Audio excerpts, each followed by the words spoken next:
Topic బంగారం గురించి. ఆడవాళ్ళకి చాలా ఇష్టమైన బంగారం గురించి.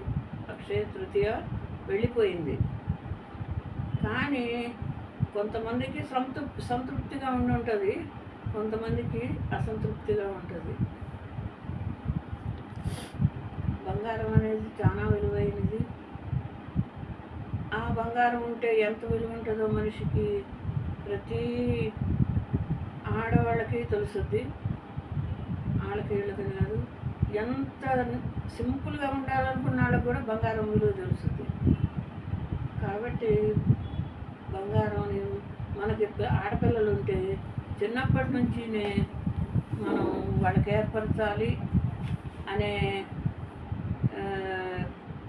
థాట్ వచ్చింది నాకు. అన్నీ అయిపోయినాక ఆలస్యంగా ఆలోచనలు వస్తాయి అనేది ఇది. ఇవాళ రేట్లు పెరిగిపోయినాయి. ఇప్పటి వరకు కొన్నామంటే ఏదో పెరిగినా కొన్నాం, కానీ ఇంక ముందు ఎలా కొంటాము అని ఆలోచించాల్సి వస్తుంది.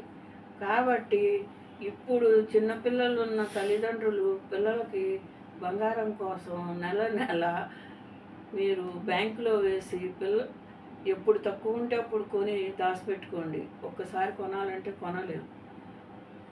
ఈ అక్షయ తృతీయ వస్తుంది కొనుక్కుందాము, ఏదో ఒకటి చేద్దామని చాలామంది అనుకుంటారు ఆడవాళ్ళు. కానీ కొంతమందికి కుదురుతుంది, కొంతమందికి కుదరదు. కొనుక్కున్న వాళ్ళేమో నాకు ఈ సంవత్సరం చాలా అదృష్టం కలిసి వచ్చుద్ది, అక్షయ తృతీయ రోజు బంగారం కొన్నాను అని అనుకుంటారు. కొనుక్కోలేని వాళ్ళు ఈ సంవత్సరం కూడా కొనుక్కోలేకపోయామే అనే ఫీలింగ్ వాళ్ళని కొంచెం కష్టపెట్టుద్ది. ఆ మనసుకు కష్టం ఉన్నా మనం చేయగలిగేది ఏమీ లేదు. కానీ మళ్ళీ సంవత్సరం కన్నా కొనుక్కుందాము అని ఒక్క ఆలోచన చేయండి, అప్పుడే తృప్తిగా ఉంటుంది మనకి. ప్రతి తల్లి కూడా చిన్నపిల్లల నుంచి పిల్లలకి ఆడపిల్లలకి బంగారం కొనటం నేర్చుకోండి. అంతా అయిపోయినాక ఆ పెళ్లి టైంలో కొందాంలే అనుకుంటే అది జరగని పని. అలాగే జాబ్ చేస్తున్నారు అనుకోండి ఆడపిల్లలు, మీరు కూడా ప్రతి నెల ఇంతని కట్టుకొని, ఇప్పుడు కొత్తగా అందరూ అన్ని షాపుల్లోనూ నెలకి ఇంతని కట్టుకొని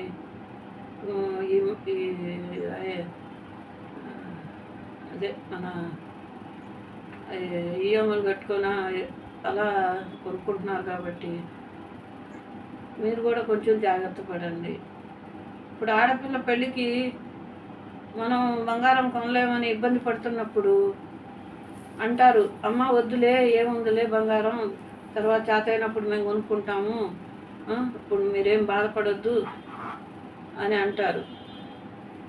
అప్పుడు బాగానే ఉంటుంది, వాళ్ళ ఆలోచన బాగానే అనిపిస్తుంది. రేపొద్దున వాళ్ళు అత్తగారింటికి వెళ్ళినప్పుడు వాళ్ళ అత్తగారింట్లో వాళ్ళని ఒప్పుకోరు. ఏం పెట్టకుండా పంపారు, తులం బంగారం కూడా పెట్టలేదని మాట్లాడతారు. అప్పుడు వాళ్ళు బాధపడతారు. కాబట్టి బంగారం విలువ చాలా విలువైనది. ఆ విలువ ఏంటి అంటే ఇవాళ మగవాళ్ళు కూడా అన్ని వస్తువులు వేసుకునేంత విలువైపోయింది. ఆడవాళ్ళ కన్నా మగవాళ్ళే ఎక్కువ ఆభరణాలు ధరిస్తున్నారు. అది వరకు ఒక చెవుకు పెట్టుకునేవాళ్ళు ఇప్పుడు 2 చెవులకి పెట్టుకుంటున్నారు. అది వరకు సన్నగా బ్రాస్లెట్ వేసుకునేవాళ్ళు ఇప్పుడు కడియాలు వేసుకుంటున్నారు. అలాగే ఒక చైన్ ఉండేది మెడలో, ఇవాళ తాళ్ళు లాంటి చైన్లు వేసుకుంటున్నారు. అది బంగారం మీద ప్రీతితో. అది బంగారం మనిషికి విలువను కూడా ఇస్తుంది. ఆ విలువ కోసం కూడా చాలామంది ధరిస్తున్నారు. కాబట్టి బంగారం అంటే బంగారమే, దాన్ని మనం ఎంచడానికి లేదు. ఆ బంగారం ఉన్నప్పుడు ప్రతి వాళ్ళకి కొంచెం అహంకారం వస్తుంది. ఇప్పుడు సపోజ్ చెబుతున్నా, పిల్లలే ఉన్నారనుకోండి, మామూలుగా డ్రెస్ వేసుకొని మంచి లావాటి చైన్ ఒకటి, బ్రాస్లెటు, కొంచెం పెద్ద పోగులు పెట్టుకెళ్ళారనుకోండి, బట్ట విలువ కన్నా బంగారం విలువ ఎక్కువ కనపడుద్ది. అప్పుడు అదే నాగొట్టాళ్ళు ఉండారనుకోండి, మామూలు చీర కట్టుకున్నా చేతికి గాజులు వేసుకొని మెడలో ఒక గొలుసు ఉండి బయటికి వెళ్ళామనుకోండి, ఆ విలువ వేరే ఉంటుంది. అదే మామూలుగా ఏదో మెడలో సన్న గొలుసు వేసుకొని చేతికి పిచ్చి గాజులు వేసుకొని బయటికి వెళ్ళామనుకోండి, ఆ విలువ వేరే ఉంటుంది. మనకి ఇవాళ డబ్బును బట్టి, బంగారాన్ని బట్టి విలువిస్తున్నారు. ఆ విలువ ఇచ్చేవాళ్ళు కొంతమంది ఉంటారు, కానీ మనిషిని, వాళ్ళ అర్హతని, వాళ్ళ బిహేవియర్ని చూసి ఇచ్చేవాళ్ళు కొంతమంది ఉంటారు. ఉండరని అనను, వాళ్ళు ఉంటారు. కానీ ఏదైనా అది 10% ఉంటారు, ఇది 90% ఉంటారు. కాబట్టి మీరు కూడా ఈ సంవత్సరం కొనుక్కోలేకపోయినా వచ్చే సంవత్సరం కొనుక్కుందాం అన్న ఆశతో ఉండండి. వచ్చే సంవత్సరానికి కొనుక్కోవటానికి ఫుల్గా ట్రై చేయండి. డబ్బులు దాచుకోండి. ₹1 విలువ లేనిదేమో, కానీ రూపాయికి రూపాయి అయితే ₹10 అవుతాయి. ₹10 అయితే 100 అవుతాయి.